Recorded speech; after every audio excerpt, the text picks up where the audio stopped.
Welcome back to The Wandering Naturalist. My name is Ellen, she, her. And I'm Brandon, he, him. Last time we talked to Ashley Lavore about why we are celebrating Big Year of Rivers in 2026.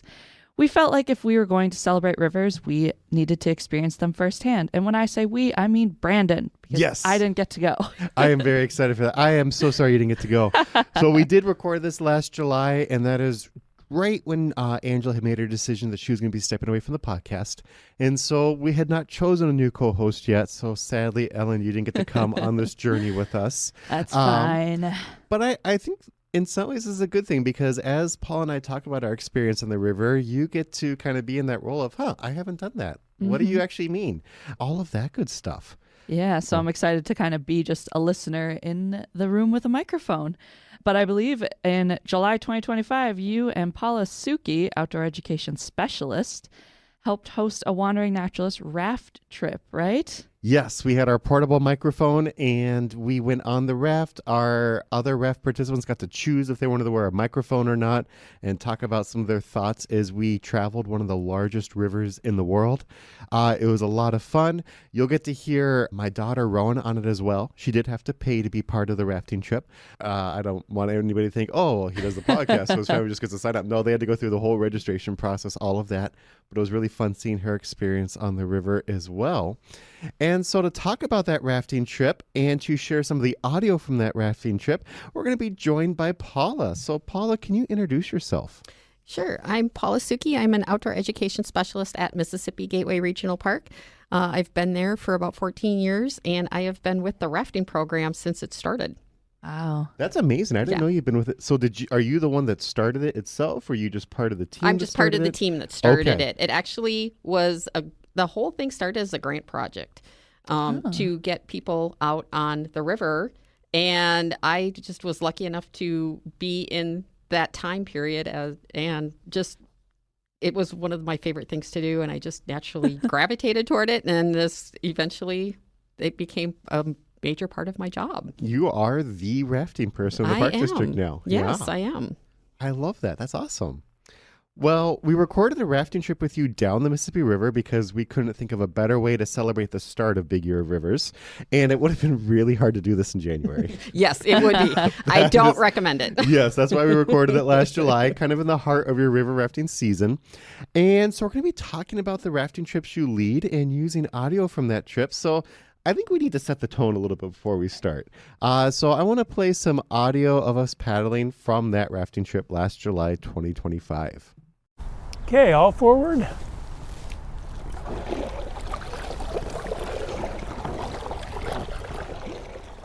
So it was very relaxing, very enjoyable. Yes. I want to start at the beginning, I think. And so when we are going and taking people to go and do rafting, by we, I mean you have the guests actually help carry the raft down to the river. Why do you have guests take part in the prep work of getting ready for the river? So if you've ever been on a raft before, it's multiple people in one river vehicle, basically.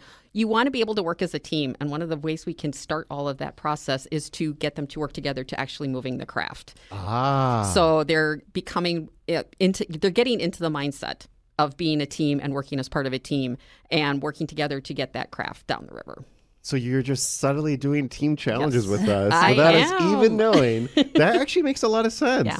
Because it's not a super heavy raft, but it's not easy going at different paces with people. No, and and a even lot harder in the water. Right. And a lot of the people that are coming to do this are beginners. They've never done anything like this before. They're relatively inexperienced. And this is a way we can get them to get even just the feel of the craft and understand what it's going to take for them to do this activity. Wow. Yeah. So, what if we have maybe a listener that is interested in rafting, but they're worried about physically being able to carry the raft, or people that just cannot carry the raft? My answer would be to call us. Let us know about these things. Yep. It may be possible that we can, help you out in that situation. We may be able to figure out a way around that. Uh-huh. We want to make sure that everyone has the opportunity to do this program. So my answer would be just call us, talk to us. We can figure something out. So don't be discouraged if you hear this and you're like, I just don't have the arm strength for Right. that, or I'm unable to carry it. You're going to work with them. We're going to work with you. And if you don't think you can paddle for that long, that's okay. We have multiple people in a raft. It is very easy to switch paddlers. So Yeah. you will not have to paddle the entire time if you are in a paddle position. And speaking of paddling, I used to teach a lot of canoeing programs, both in the kind of regular size canoes and also in the big 26-foot long North canoes. And something I noticed is that paddling in a raft is different. And so we're going to listen to some audio of you explaining why do we paddle so differently when we're in a raft compared to a canoe. You're going to paddle. So there are 3 on each side. So it's not going to be quite the same stroke as a canoe. It's a lot shorter. So when you do this, it's going to be in at your knee, pull to your hip. Very, very short stroke. If we were to do canoe strokes with 3 people on a side, there's a really good chance we're going to smack someone. And we don't need it because, again, we've got 6 paddlers in a raft.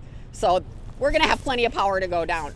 One way to think about how you're paddling or how much you need to paddle is that you are the V6 engine for each raft. Whoever's in the back, the stern, is the steering wheel. The stern is going to tell you how much power we need. That's what you all are doing. It also helps that if you are the second or third paddler on each side, is to match the rhythm of the person in front of you. Because that's going to really just create a nice, efficient momentum to keep going. And that way we don't hear too much clunking and clinking, and people have a tendency to kind of stop if we do that. So some of the paddle stroke or some of the paddle commands you might hear from our sterns in the back is you might hear them say paddle forward, which is just what I showed you. In at your knee, pull to your hip. You might hear paddle backward, opposite. Put in your hip, push to your knee. You might hear left side paddle, right side paddle. At that point, you need to know what side of the raft you're on. And that means you need to know where the stern is. Everything that the stern is telling you is in relation to them. So if I'm the stern here and I need the left side to paddle and I say left side paddle, everybody point to which side that is. This one. If I say right side paddle, this one. To you, what's the biggest difference kind of summed up as to paddling in a raft versus a canoe? Well, for one thing, rafts move slower. They don't turn as nimbly as a canoe does. So it takes a little more power to actually move a raft, even on swift water, moving water. So that's the first part of it. And the second part is that with more people paddling, we actually are able to navigate the currents and the flows a little bit better with that sort of thing. So for me, it's all about movement and speed. That seem to be the 2 major differences in between canoes and rafts on a river. And when we're on the river, it was very different than what I thought, too. We heard a lot of sounds, a lot of noises. We honestly weren't paddling for a good chunk of it as hard as I thought we would have to. And so, again, here's some more audio of us kind of what we were hearing as we were on the river. So we are technically in a fairly urban area the entire time. But for this part, right now, it's kind of hard to tell that. And then I'm going to be quiet for just a few seconds because I'm hearing a lot of things right now. And I want everyone to just listen for like about 30 seconds.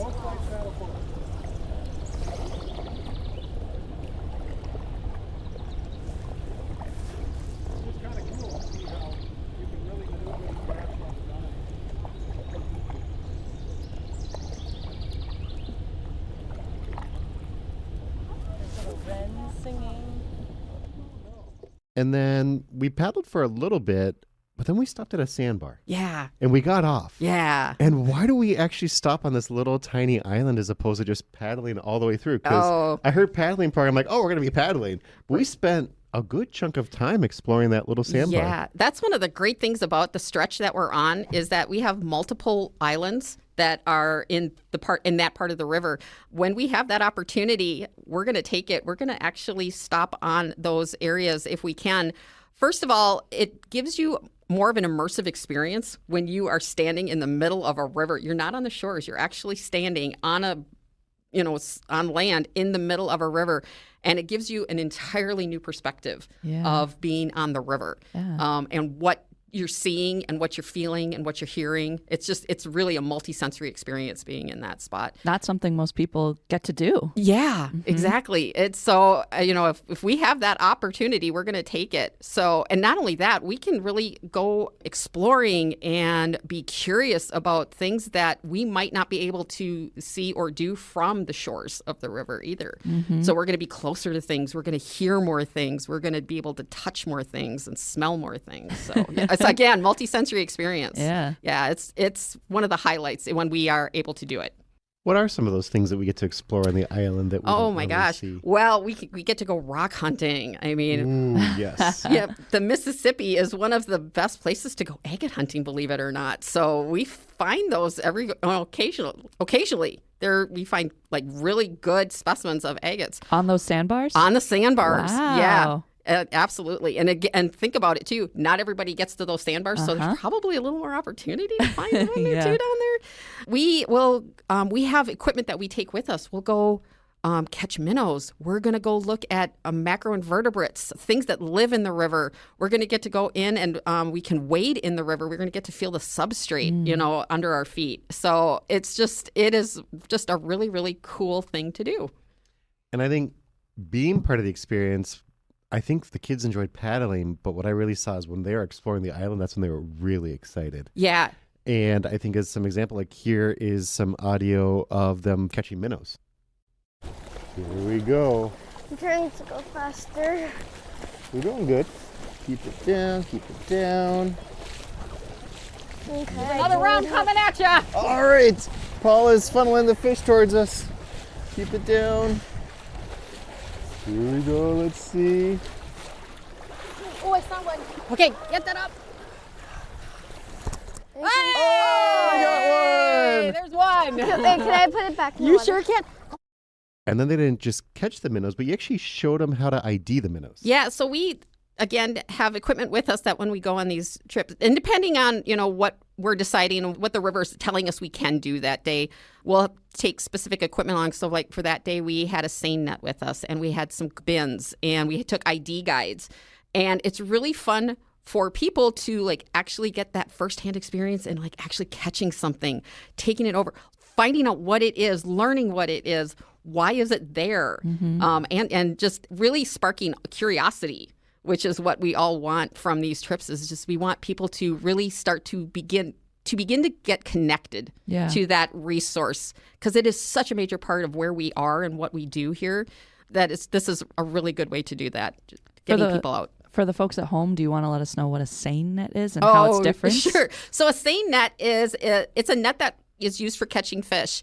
And it's basically a huge rectangle net with two like wooden dowels on the side with weights on the bottom and floats on the top. And what we do is you stretch it wide and you have one person on each side and you basically walk it against the current of the river, and hopefully whatever is coming down the river gets caught in the net, and then you lift up one end of it and then we get to take a look and see what we can find in there. And we find all sorts of things. We find fish, and we've caught crayfish and other things that I don't want to mention Oh, no. on the air. But yeah, so it's a really fun tool and a piece of equipment to use to get people engaged with what we're doing out there and and what we want them to learn.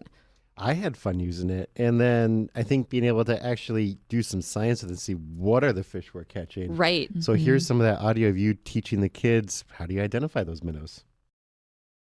What are those kind? I'm guessing maybe a Johnny Darter. Oh, here? Well, we can go take a look over there. Let's go take a look and see if we can find them on our ID sheet. What do you think, Rowan? Let's take a look at our sheet here. Which one do you think? So let's grab one of them. Oh yeah, sure, grab one of them. Yeah. Okay. That looks like it might be the common. A common shiner. Yep. Ooh, good idea. Yep, I think so. So What are you noticing on this fish that's in that picture that's telling you it's a common shiner? It's like, so there's dark on the top, and then it has like shiny, like some shiny stuff on the bottom. That's kind of rainbow. Oh, like this one. okay. When it's in the sun. And the other thing I think that, at least I know my daughter Rowan got most excited for, were the mussel shells. Yes. There were shells everywhere. That is one of the greatest things about our stretch of the river is that we have access to learning about mussels in their native habitat. We have a really wonderful diversity of mussels in that stretch of river. And people actually get to see them where they actually live. And see the ecosystem that they exist in and what is around it, and to like actually hold one, to see it up close. It's just it's such a great part that maybe not everyone even knows about what lives in the river. Absolutely. Yeah. And I think you can, if we're going to play this next clip, and you can just hear the excitement of both adults and kids finding mussels. All right, I'm going to stop here because we got a broken shell right here. Are those pink heel splitters? Pink heel splitters. Woo! Look at that. Those are some big mussels. Yeah. So this is one of the largest ones that we have in this area is heel splitters. And actually there's a few of them here, it looks like. So you're looking at, yeah. Pretty nice. Oh, yeah. Oh, yeah, that's a different one. Let's see. Maybe we just went over that. Doesn't have the stripes, right? So it's a pigtail? This is a pigtail. It's a Pigtail. pigtail! Pigtail! I got it. Way to go, Vicky! Steady. This is also a really good place to do some rock hunting. Yes. So yeah, And if you shell want to hunting. talk about that. Oh, look at that! Oh my gosh, there's yeah. Look There's at all a really of those. tiny one too. Yeah, It's right, like right there. right there. Yeah, look at that. I know. Look at these little fingernail clamshells. Those are just I think that this one might be one of my favorites. You like that one? Yeah. The green one? Yeah. Yeah, that is. I haven't seen one that color before. I think that's Me colored by neither. algae. It might. It- Yeah. What do you yeah. think, Rowan? I think it is. You think it's algae? Yeah. Yeah. Because like I've seen shells before that like have like green kind of like on the outside, and that kind of looks like algae. Algae. Yeah. Yeah. You know, I have a smaller one. There you go. That's the smallest. Anybody need a snack? No, hey Daddy. Look at all those shells. It's beautiful. My favorite is this one, like little bit of with the green. color. Then That's pretty. these ones are my favorite with the shape. I like how you use the pink heel splitter as a tray. And then, Ellen, I know you love birds. Yep. And we had some amazing bird experiences. So I think jealous. instead of spoiling what they are, I'm just going to play the clips from two of my favorite birds I saw. I'm going to be honest. The kids weren't as excited about these birds as I was. They kept What? being like, no, look at this minnow. Look at this one. I'm like, no, look at this bird. Yeah. But here, you can go ahead and listen to hear what we found. To make Oh, there goes another bald eagle. Here's the Look at- adult. Yeah. Here comes the adult. I think it's got a fish for the baby. Oh, sorry. Look at. Oh, trying to get to it. Distracted. Oh, we got one. I got one. Wait, could I bring it back?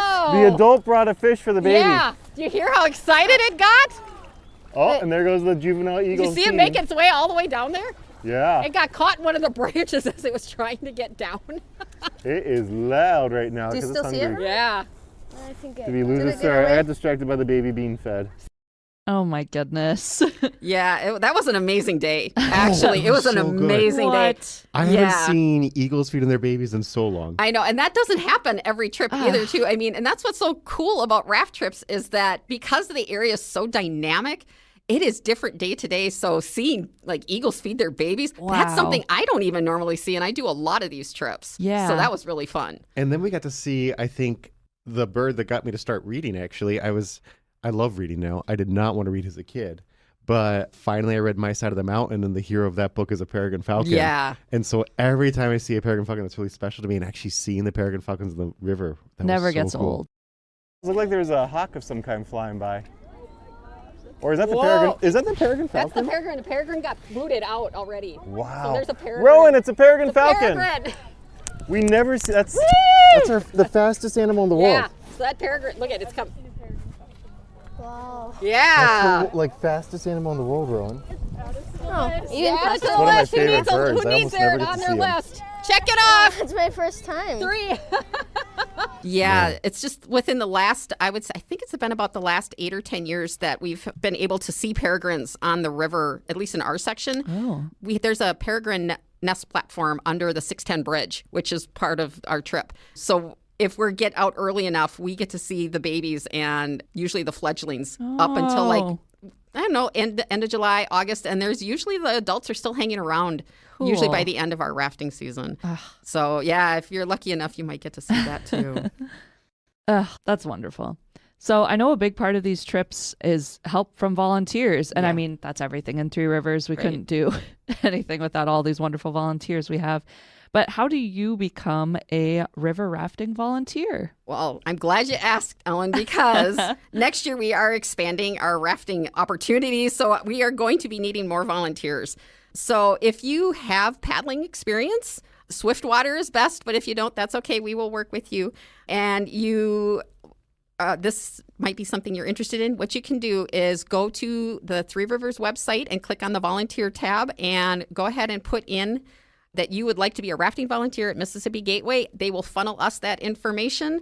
Our volunteer coordinator will get a hold of you and we will have a chat with you. We'll find out what you want to do and what your experiences is. You'll have an interview. And then in the spring, we have a mandatory volunteer meeting. So we'll have everybody come together. And at that point, if you've not done this before, we will train you on the river to come out and to learn to be a stern, which is basically the person who's steering the boat, and work with our staff. And then we will work with you to get you confident and comfortable. And we will get you on into our rotation of programming. Wow. I mean, that sounds pretty awesome. And you can actually hear from our volunteers just how awesome it is. So we're going to play audio from Barclay, who was one of the volunteers on this trip, about why does he like volunteering to help with this. Barclay, my favorite photographer. Brandon, my favorite naturalist.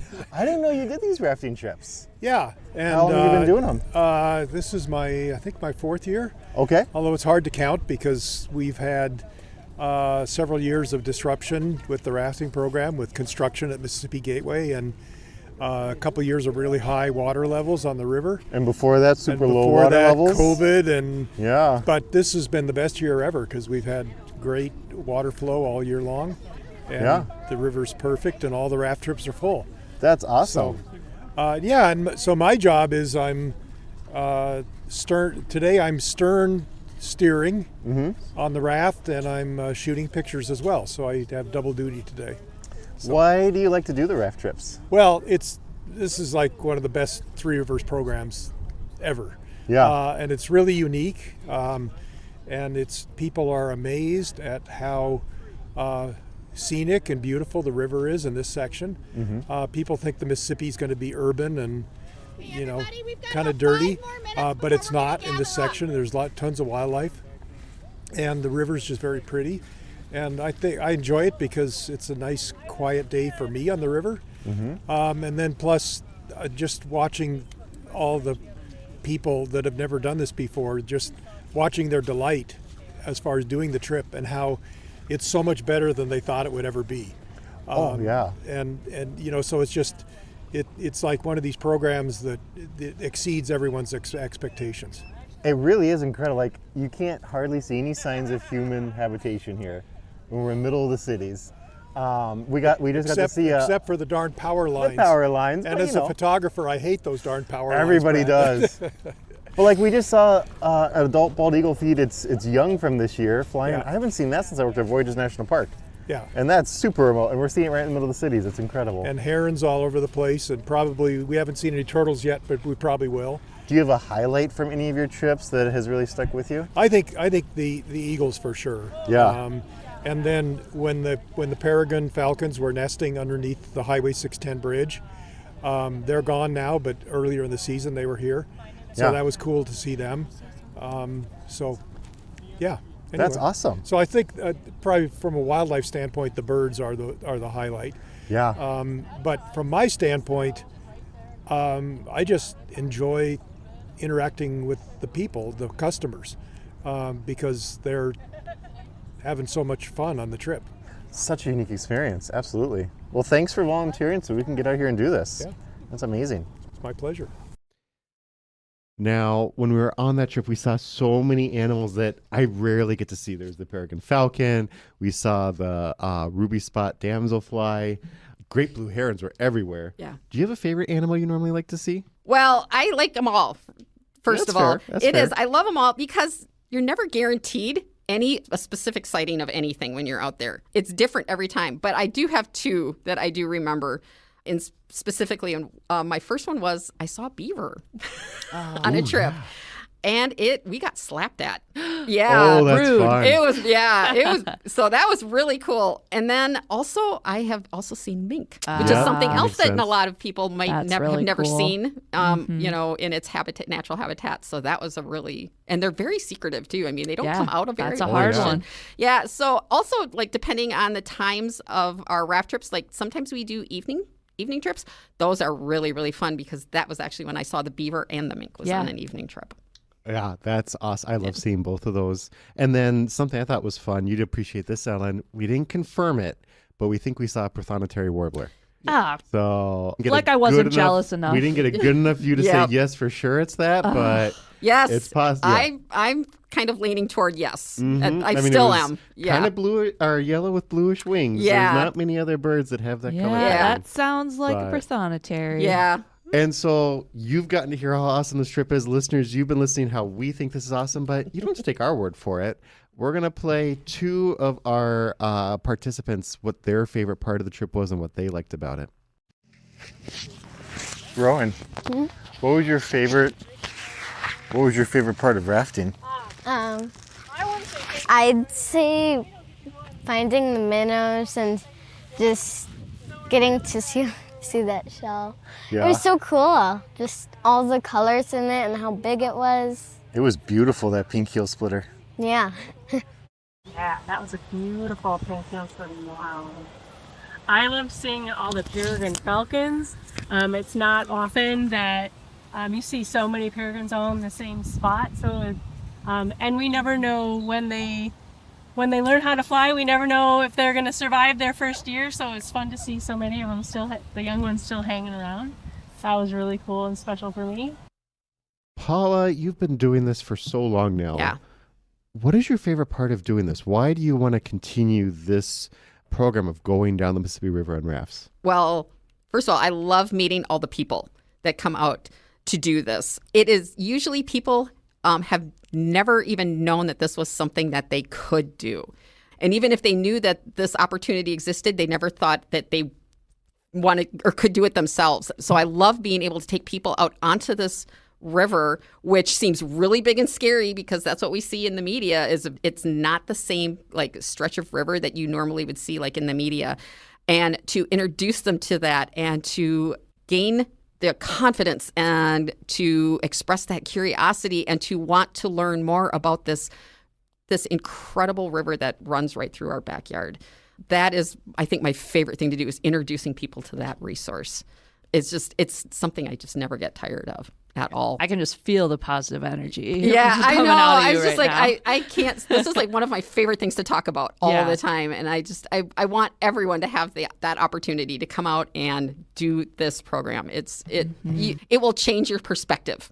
It really will. As a participant, I highly recommend it. And this isn't being done just for Big Year of Rivers in 2026. If you're listening to this in the future, rafting trips are happening at Mississippi Gateway Regional Park. Please do them. They are so much fun. They are just incredible. So thank you for helping us get on the river, Paula. It was amazing. I really hope some of our listeners go ahead and give it a try. And I just appreciate all the work you do to give people those experiences. So thank you. Thanks, Brandon. Thanks, Ellen. I really appreciate the opportunity to talk about this unique program. Thank you for being here. It was so fun. Well, we've rafted the Mississippi and seen its present. It's time to paddle a different current and look at its past. Joining us in our next episode is a historian who is the leading expert on our section of the Mississippi River. And actually, I didn't tell you this because I didn't know you went to St. Ben's, but now that I know this, he was recommended by one of my St. Ben's history professors. Oh my gosh. Did you ever have Derek Larson? I love Derek Larson. Like the greatest professor ever. I took environmental studies classes Same. and environmental historian. took one class with him, and then I just took another because I just wanted to learn more from him. He's brilliant. He is incredible, and I emailed him. I was like, I need a historian for the Mississippi River. Who do you recommend? He's like, well, you have to talk to John Anfinson. I'm like, okay. So our next guest is Dr. John Anfinson. He'll talk to us about how the use of the Mississippi historically created the river we see today here in our area, and the once-in-a-lifetime opportunity that you, the listener, have to help decide the future of the Mississippi in our area. So don't float past this episode.